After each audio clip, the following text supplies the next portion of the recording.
देखिए, मैं यह समझता हूँ कि ये साहित्य में, संस्कृति में, समाज में और विभिन्न क्षेत्रों में कुछ लोग अपनी प्रतिभा, बुद्धि और काम के कारण उभर कर सामने आते हैं, लेकिन संसार का, समाज का ये सामान्य नियम है कि उनके जाने के बाद दूसरे लोग उनकी जगह लेते ही हैं।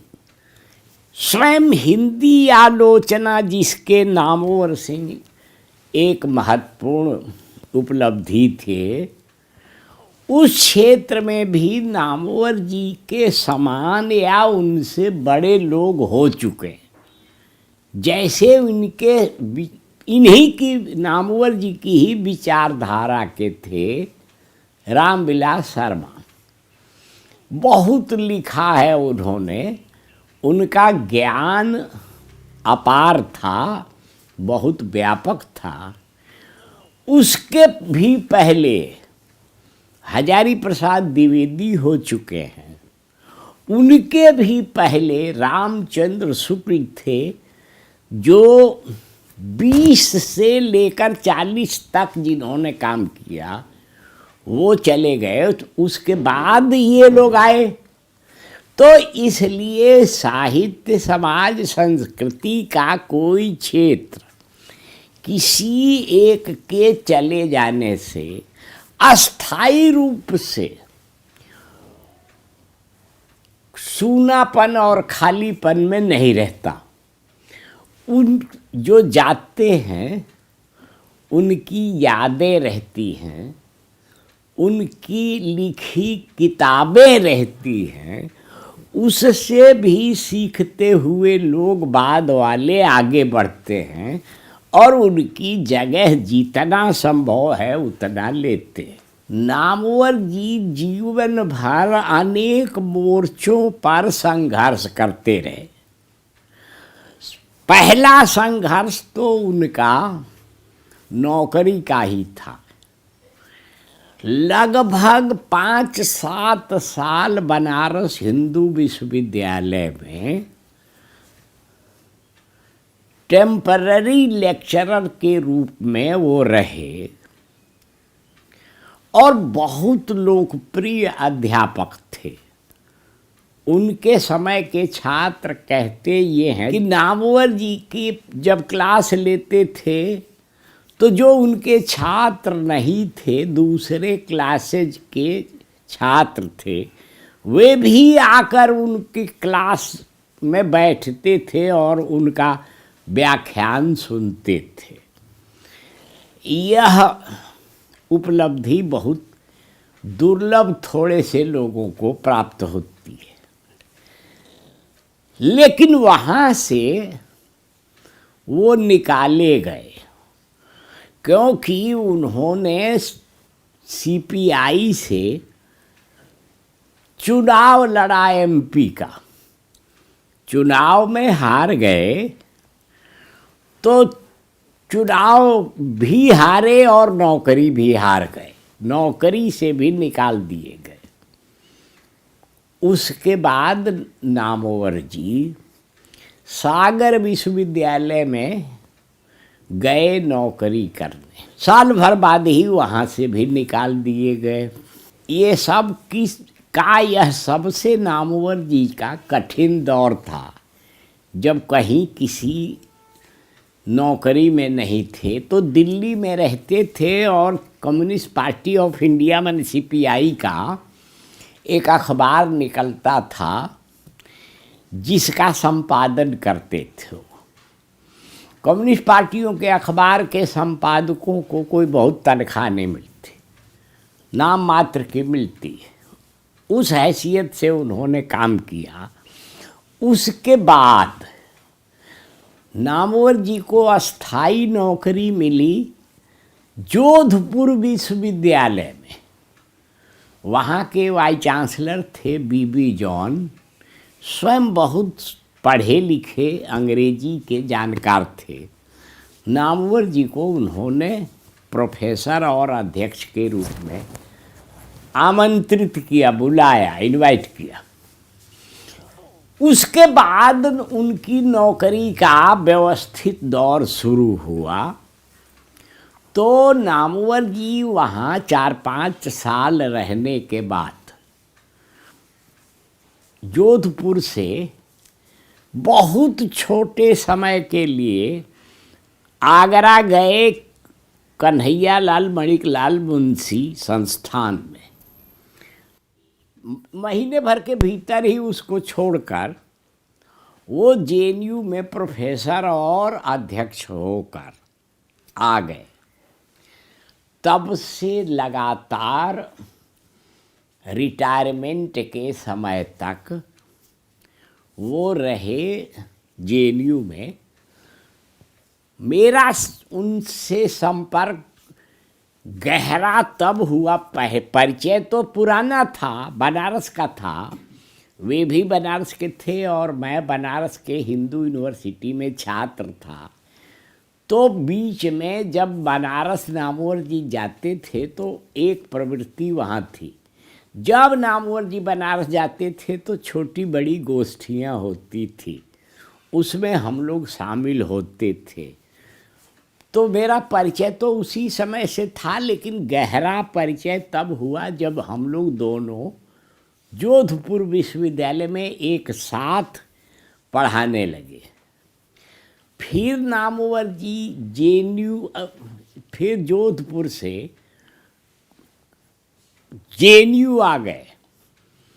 संयोग बस उसके कुछ ही दिनों बाद, 1-2 साल, मैं भी जेएनयू में आ गया और उनके रिटायरमेंट के समय तक हम लोग जेएनयू में एक साथ रहे। नामवर जी बहुत सुपठित, बहुत पढ़ाकू, जितना वो लिखते थे उससे बहुत अधिक पढ़ते थे। हिंदी साहित्य, उर्दू साहित्य, अंग्रेजी साहित्य, 3 भाषाएं वो जानते थे, तो तीनों का साहित्य पढ़ते थे। और हिंदी के पाठ्यक्रम को जोधपुर में समकालीन और अद्यतन बनाने के लिए उन्होंने प्रयास शुरू किया। उस समय समकालीन हिंदी साहित्य की महत्वपूर्ण रचनाओं और लेखकों को कोर्स में लगाया।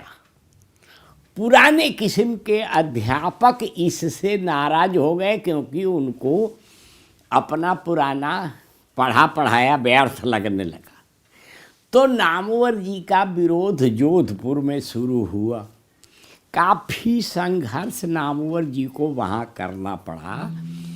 एक उन्होंने उपन्यास लगाया था राही मासूम रजा का आधा गांव, उसको लेकर वहाँ बहुत विरोध हुआ और हिंदी साहित्य में भी उसकी प्रतिध्वनियाँ अनुगूंजें पत्रिकाओं के लेखों में दिखाई दी। नए कहानीकारों को लगाया, नए कवियों को लगाया। इस नयापन के आग्रह के कारण नामवर जी को जोधपुर में बहुत परेशानी उठानी पड़ी। ये संघर्ष का उनका दूसरा मुद्दा था। उनके संघर्ष का तीसरा मोर्चा यह था कि विचारों से वो प्रगतिशील और मार्क्सवादी थे। तो जो प्रगतिशीलता के और मार्क्सवाद के विरोधी थे लेखक हिंदी के और आलोचक, उनसे लगातार नामवर जी लिखित और मौखिक रूप से बहस करते रहे विभिन्न जगहों पर।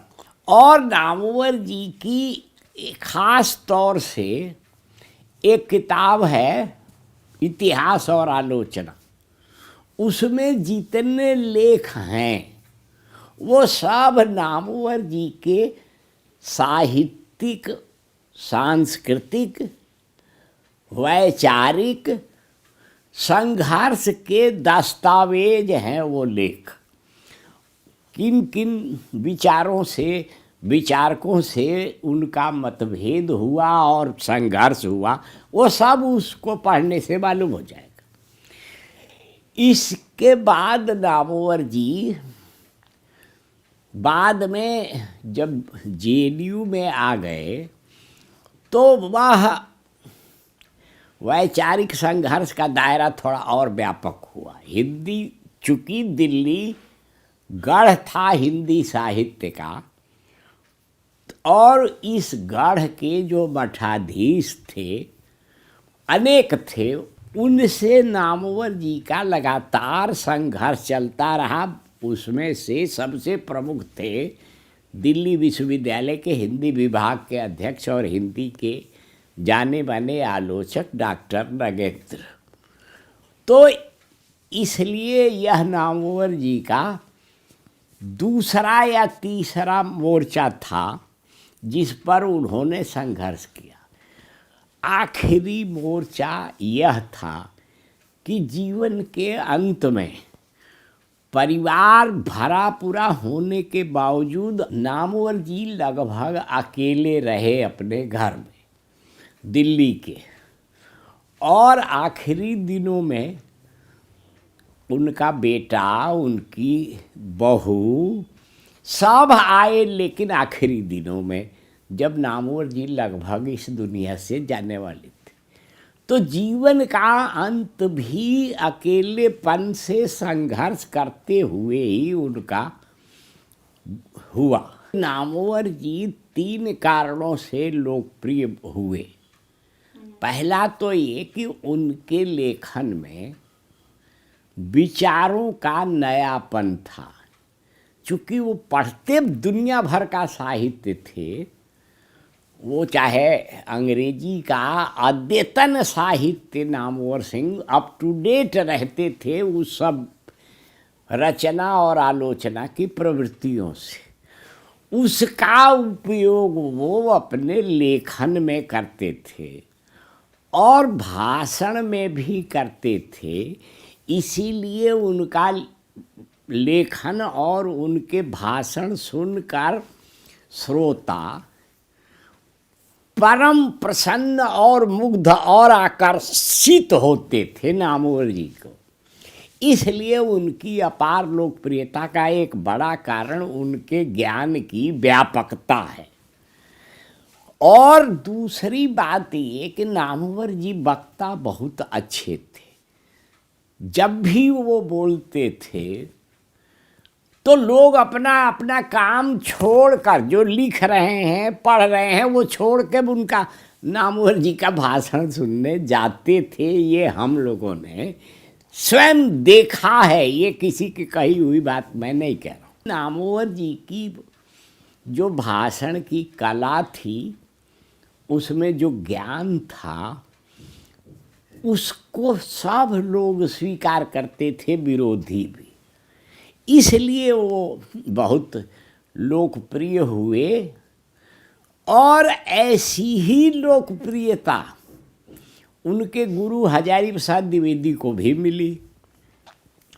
द्विवेदी जी में और नामवर जी में बुनियादी फर्क खाली यह था कि द्विवेदी जी खाली आलोचक नहीं थे, द्विवेदी जी उपन्यासकार भी थे और निबंधकार भी थे, और इन दोनों में उन्होंने बहुत अर्जित किया, यश पाया।